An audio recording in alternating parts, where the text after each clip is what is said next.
So I have to admit, I was a little bit surprised with this performance on this build. And I know that everybody's been all gung-ho over Dawn Chorus, but this is a different exotic helmet. And this is another exotic helmet paired with the seasonal weapon. And that is going to be Verity's Brow paired with Dragon's Breath. And what I come up with here is Death's Breath. Why? Because we get stacks of Death Throes, and we're going to be using Dragon's Breath. So we combine those two together and we get Death's Breath. So this build is incredibly potent, and I'm surprised that it's not being talked about, and it's not being used, and it's being slept on. I don't really know, but take a look at the footage here. This is the Master Law sector, and we're just breezing through. Everything is going to get torched, and the Overload Champion, he's just going to walk right into that rocket like a complete bozo and get absolutely destroyed and obliterated. It's very easy to keep these stacks up. Now, you also have to keep in mind that Verity's Brow is not only for you. Yes, it's very potent here in this gameplay, but it's also for your teammates as well when they get that Feel the Flames buff and they get 1000% additional base grenade recharge rate granted to them. So that's going to help not just you become an offensive powerhouse, but it's also going to help your teammates become an offensive powerhouse, especially anyone who's on Strand or Stasis or anything like that, where it's crowd control.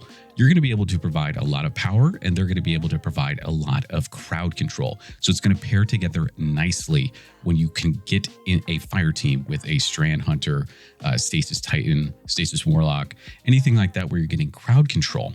Because you'll also be able to gain the benefit from one of the artifact mods where you'll deal additional damage to enemies that are debuffed by Stasis or Strand debuffs. So that's Master Law Sector gameplay right there. Now I want to cut and I want to show you just the pure potency of the grenade and how quickly you can get it back here at the Altars of Sorrow. Now it does scale based on fireteam size for the public event, and right now we're only at 3 players. I'm going to use my snap, my grenade, and then a Dragon's Breath. Now, the teammates that I'm with aren't providing anything that potent or that serious, so I just completely chunked that enemy, and Dragon's Breath created a bunch of Firesprites. And you see I collect those Firesprites, and I'm already back to my full grenade. I had a stack of Death Throes, there's no more enemies, so I just throw an emote out here to celebrate with the homies a little bit. But we're going to move to the next altar, and you're going to see where the potency of the grenade really kicks in. I'm not getting unstable essence either, is the interesting thing about this scenario.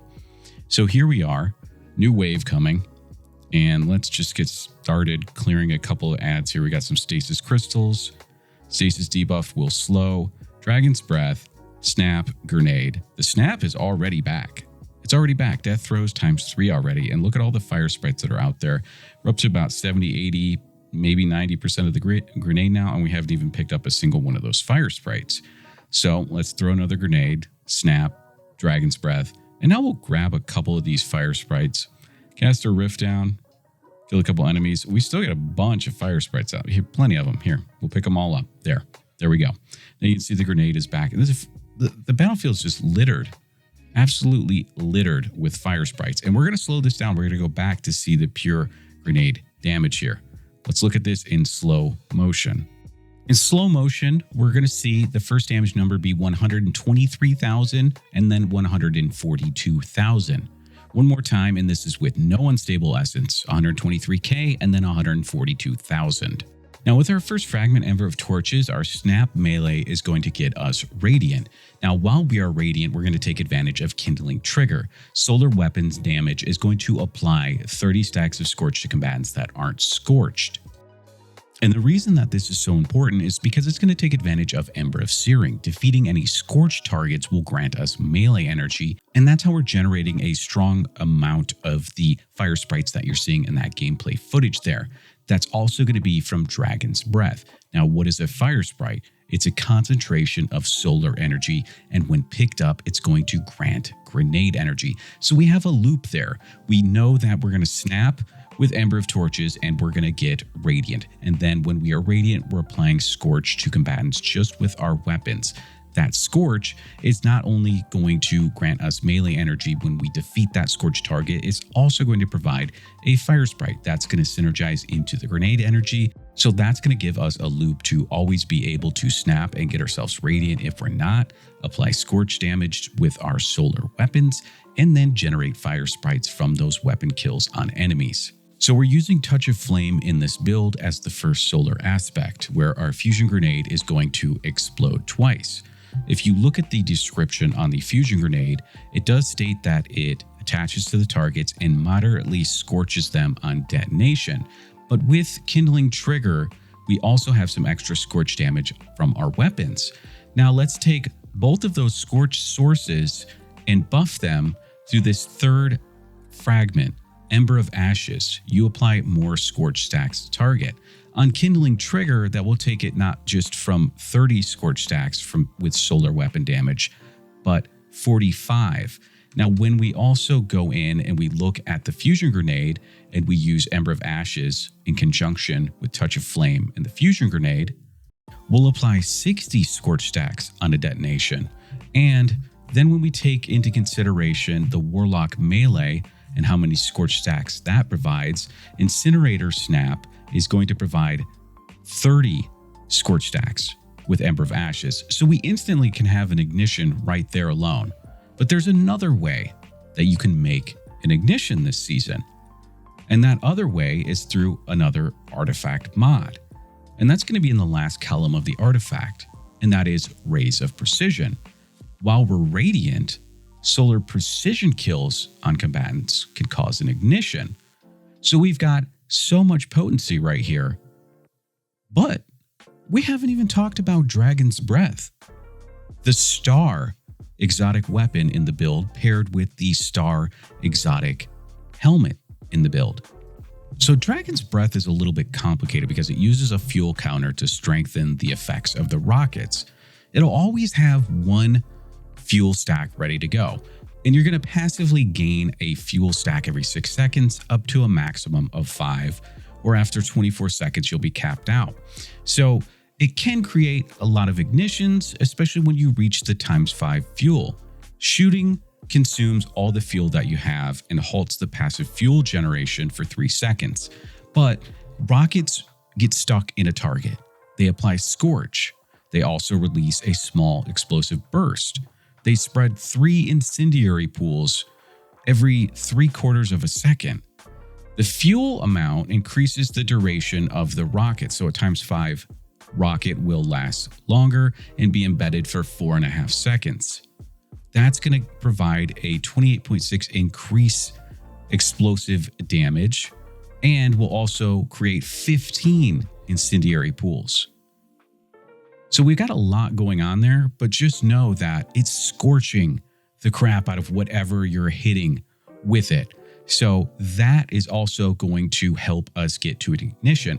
When we have the snap, when we have the fusion grenade buffed by Verity's ×5 and we throw that on an enemy, and we have the Dragon's Breath all together, plus our weapon that we're going to switch to and provide a little bit extra scorch if necessary, just allows us to create an insane amount of ignitions and basically become an ignition king. Now for the 4th and final fragment in the build, I prefer Ember of Empyrean. Now you could go with something else, but I prefer to be able to extend the radiant benefit. So when I get a kill and I'm radiant, it will keep going and I don't have to worry about whether I have killed enough enemies or dumped enough of the magazine. I can just get the snap going, kill trash mobs, and continue to keep my radiant buff procced. You could go for something else like Benevolence or swap it out for maybe Solace or Blistering, but this is just what I prefer. Feel free to swap around what you may like here for a different fragment that fits your playstyle. So that's going to be the fragments and the ability. I go with Incinerator Snap. You can mix in either Healing Rift or a Phoenix Dive, and there's a way through using our second aspect, Heat Rises, by consuming the fusion grenade, and then when you are in the air and you dive with Phoenix Dive, If you hit a target, you'll scorch them and get restoration ×2, so it is a different playstyle that allows you to have restoration in the build without giving up that Verity's Brow grenade damage. It's just a different playstyle. You can be more mobile and you don't have to be pinned down with a rift in this build by doing that. So the last thing that I think that we need to talk about, now that we've talked about pretty much everything else, is rounding up the last couple artifact mods that you can choose that are guaranteed and ones that you can swap for. So here's a walkthrough. Fresh reset on the artifact. I prefer to use a piercing sidearm. I'm using the heliocentric with demo and incandescent. I'm going to need another way to just move into the next column. So let's grab the one for the bow and let's grab the one for the hand cannon. I don't really need flame fiber and freeze, but I do need kindling trigger. That's one that we talked about earlier. Now I could go with blast radius because it would help when I'm using Dragon's Breath ×5. All the fire pools, I can get some charged with light armor charges essentially. But if I'm doing more Taken and Scorn focused content, I might want to have From Whence You Came. So I typically prefer this because we are leaning into our ability damage with Verity's Brow. So let's just bump it up just a little bit more with this artifact mod. That puts us into the third column. We're going to want to take Flint Striker, Rapid Solar Weapon Precision Hits, or Rapid Solar Weapon Final Blows Grant Radiant. Easy enough to take that one. Now, Torch, I said it's dependent on if you have Strand or Stasis teammates. Let's say we do. So we're going to take advantage of Torch. Heart of the Flame. That's an interesting one. Casting your solar super grants nearby allies radiant. Well, that's good. And increases the damage of your super. Well doesn't cause damage. It provides a damage bonus. So I really wouldn't take this because I still have Ember of Torches to just snap and get me and my allies radiant. And it's not really needed. So we can go with Wished Into Being.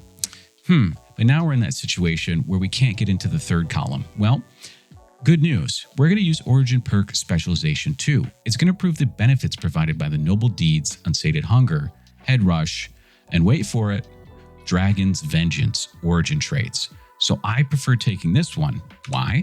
Because as I said earlier in the build, we're using Scatter Signal. Now let's look at what Dragon's Vengeance states. Dragon's Vengeance. When an ally dies or you reach critical health, this weapon's magazine refills. Oh, that's great.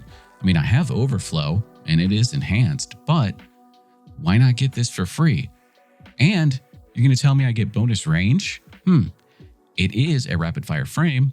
I don't have a lot of range with a rapid fire frame, so that's great. Oh, bonus charge rate. My charge rate is already 460. Can it go up even higher? It's got accelerated coils. And bonus handling, so I can swap to it really fast in case I get a high health target in my face and I don't have my Verity's Brow grenade and I may be out of Death's Breath, aka Dragon's Breath ammo. Well, that works. And that gets us to our next column. We're not running Strand. We're not running Stasis. So what are we going to use here? Well, we want to weaken a target, right? That's a 15% debuff. Yes, we do. So we're going to take Revitalizing Blast. Causing damage with a solar ability is going to weaken a champion and a boss. So we hit him with that fusion grenade, and before it even does the first initial explosion, they are weakened. So bam, easily taking that. I do need a stunt. I do need a way to stun Overload champions because I didn't take these mods. So I take Overload Rocket Launcher. Dragon's Bite? What's that? Breaking a combatant's shield with a Strand or a Stasis weapon has a chance to suspend or freeze? No thank you. Let's move on to Argent Ordnance. Firing a rocket launcher consumes 1 stack of armor charge. Now this is a 15% stacking damage bonus. Now we're not running surges, but because we have Argent Ordnance, we're getting 15%. And that's similar to at least 2 surge mods right there. And we don't have to worry about maintaining those stacks and running all those other mods for that. Then we are on solar, but Rays of Precision would be one of the last ones we would take. While Radiant, solar precision final blows cause the combatants to ignite. So let's say we're not really running with somebody who's Strand or somebody who's Stasis, so we're not going to need this extra 5% damage that we would deal. We're instead going to go with Rays of Precision. That rounds out the artifact. I hope that makes sense for you guys here. I walked through it a little bit differently, and I will I will still say I had the tooltips on the screen that explain each one, but instead of explaining each one individually and what they do, I showed you why I chose the ones that I chose. So last but not least, let's move on to the armor mods to round out the build and create the solid gameplay loop that we already have with a complement by having those armor mods in place. When it comes to armor mods, make sure you have Harmonic Siphon to generate orbs for this build because we do have armor charges. Dynamo is going to reduce your super cooldown when you use your class ability near targets. When you are damaged and weak and you're in a vulnerable state, you're probably going to cast your Rift or you're going to Phoenix Dive to get your health back.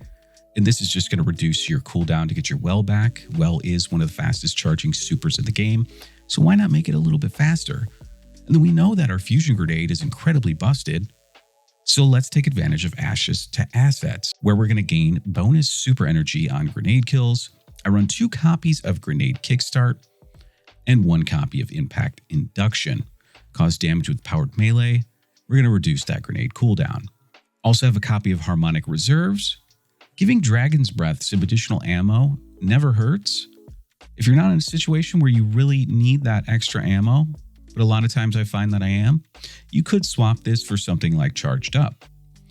Then on our legs, we're running Absolution, 5% to all abilities each time we pick up an Orb of Power. 1 copy of Innervation, reduce that grenade cooldown when we pick up an Orb of Power. 1 copy of Recuperation, replenish health each time you pick up an Orb of Power. And on the Bond, 1 copy of Bomber, going to get some grenade energy when we use our class ability. Another copy of Bomber, and 1 copy of Reaper, so that way after we do use that class ability, our next weapon, Final Blow, will give us an Orb of Power and get us able to take advantage of our Grenade Kickstart or Argent Ordnance. And with that, that's going to close out the build. I thank you guys all so much for your continued support. Everyone have a wonderful, happy new year, and I wish you all the best for 2024. Thank you guys so much. Have a wonderful day. Peace.